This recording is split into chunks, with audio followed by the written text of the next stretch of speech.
श्रीकालभैरव ककार अष्टोत्तर शतनामावली।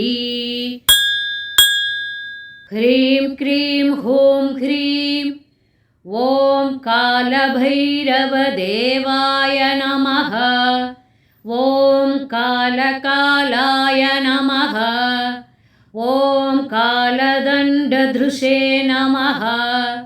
ॐ कालात्मने नमः।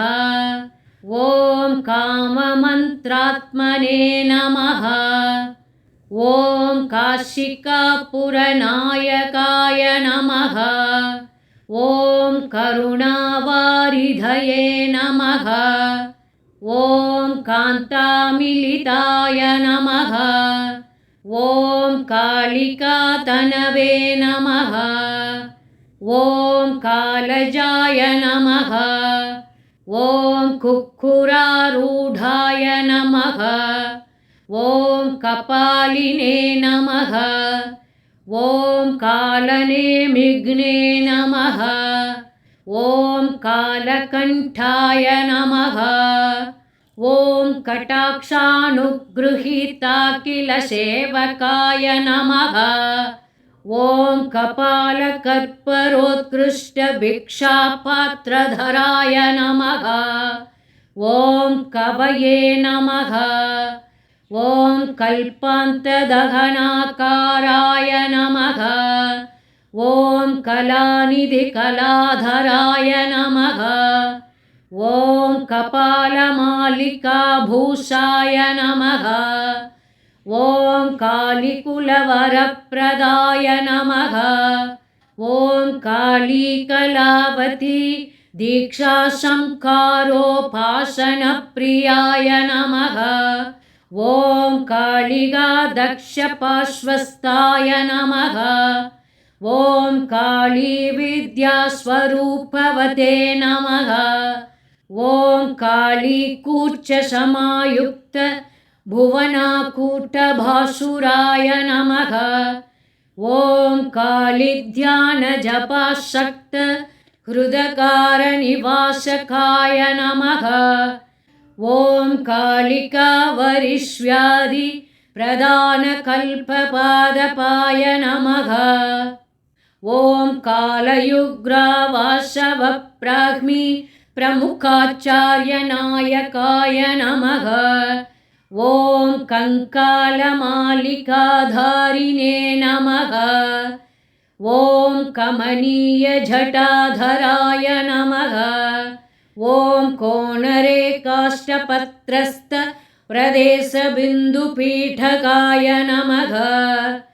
ॐ कदलीकरवीराकगञ्च होमार्चनप्रियाय नमः।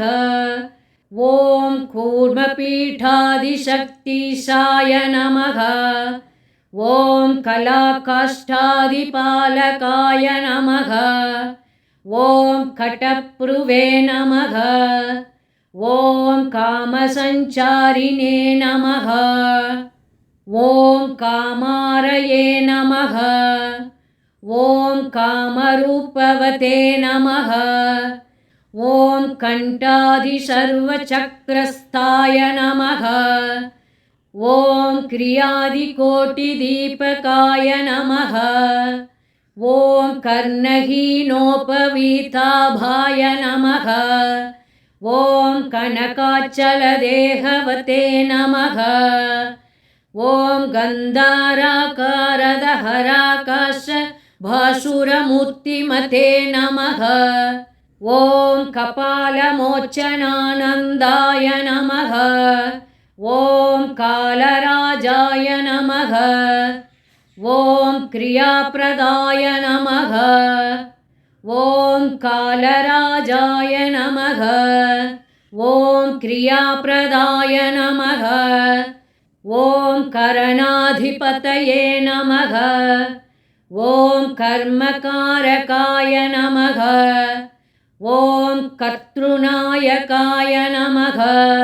ॐ कण्ठाध्यखिल देशाहिभूषणाढ्याय नमः। ॐ कलात्मकाय नमः। ॐ कर्मकाण्डाधिपाय नमः।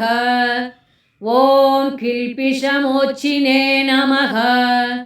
ॐ कामकोष्टकाय नमः। ॐ कलकण्ठारवानन्दिने नमः।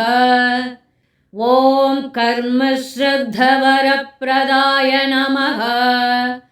ॐ गुणपाकीर्न गान्तारसञ्चारिणे नमः। ॐ गौमुदीस्मिताय नमः। ॐ किङ्किणीमञ्जुनिक्वाणकटी सूत्रविराजिताय नमः। ॐ कल्याणकृद्गलिध्वंसिने नमः। ॐ कर्मसाक्षिणे नमः। ॐ कृतज्ञपाय नमः। ॐ कराळदंष्ट्राय नमः। ॐ गन्धर्पदर्भग्नाय नमः। ॐ कामभेदनाय नमः। ॐ कालगुरुविलिप्ताङ्गाय नमः। ॐ कादरार्थाभयप्रदाय नमः। ॐ कलन्दिकाप्रदाय नमः। ॐ कालीभक्तलोकवरप्रदाय नमः। ॐ कामिनी काञ्चनाभक्तमोचकाय नमः। ॐ कमलेक्षणाय नमः। ॐ कादम्बरीरसास्वादलोलुपाय नमः। ॐ काङ्क्षितार्थदाय नमः। ॐ कबन्धनावाय नमः। ॐ कामाख्याकाञ्च्यादिक्षेत्रपालकाय नमः। ॐ कैवल्यप्रदमन्दाराय नमः। ॐ कोटिसूर्यसमप्रभाय नमः। ॐ क्रियेक्षाज्ञानशक्ति प्रदीपकानललोचनाय नमः। ॐ काम्यादिकर्मसर्वस्वफलदाय नमः। ॐ कर्मपोषकाय नमः। ॐ कार्यकारणनिर्मात्रे नमः। ॐ कारागृहविमोचकाय नमः। ॐ कालपर्यायमूलस्थाय नमः। ॐ कार्यसिद्धिप्रदायकाय नमः। ॐ कालानुरूपकर्माङ्गमोचनभ्रान्तिनाशनाय नमः। ॐ कालचक्रप्रभेदिने नमः। ॐ कालिमन्ययोगिनीप्रियाय नमः। ॐ काहलादिमहावाद्य तालताण्डवलालसाय नमः। ॐ कुलकुण्डलिनी शाक्त योगसिद्धिप्रदायकाय नमः। ॐ कालरात्रि महारात्रि शिवरात्र्यादिकारकाय नमः। ॐ कोलाहलध्वनये नमः। ॐ गोपिने नमः। ॐ गौळमार्गप्रवर्तकाय नमः। ॐ कर्मकौशल्यसन्तोषिणे नमः। ॐ केलिभाषणलालसाय नमः। ॐ कृष्णप्रवृत्तिविश्वाण्ड पञ्चकृत्यविधायकाय नमः। ॐ कालनाथपराय नमः। ॐ काराय नमः। ॐ कालधर्मप्रवर्तकाय नमः। ॐ कुलाचार्याय नमः। ॐ कुलाचाररताय नमः।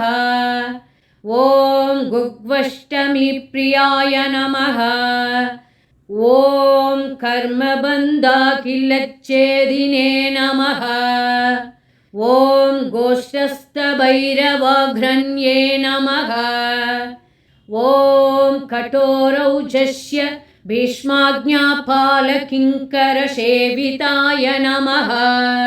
ॐ कालरुद्राय नमः।